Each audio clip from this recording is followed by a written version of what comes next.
Next we have feather stitch. So for feather stitch, I'm drawing in 3 guidelines just in case. You don't have to use them, but hopefully it can help if this one's confusing to you.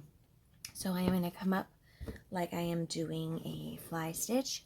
And what I'm going to do, I'm going to use this middle line to kind of bounce back and forth on.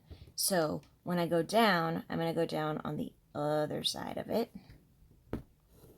And when I come up, I'm going to come up on this side of it. Go down. I'm going to go down on my line here and come up on the left of that center line. Down on my outer guideline, up to the right of the center guideline.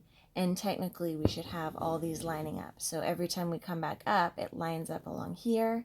And every time we go down on this side, it should line up on here. So if you prefer and you like the guidelines, you could always do, instead of one center to bounce back and forth on, you could have 2 guidelines here designating those points. Oops. It looks like I probably should have done that, huh? I went down in the wrong spot there. All right, I had to rethread my needle real quick. And when I come down here, you can see I'm trying to be parallel, so I get those little fly stitches, and then back up here. And to finish, you can just do a little anchor, a little small anchor. If you want it on like a stem, you can come down farther.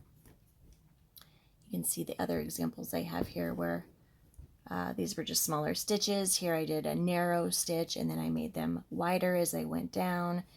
These ones I kind of like did a little cheat. I made a little different color on the top to make a little flower out of it. One of my favorite things to do with this stitch is to actually use it as veins on my leaves. So these leaves were made with satin stitch. I think it could have been, yeah, those look like satin stitch. And then on top I did the feather, which I think looks super cool. So that's feather stitch.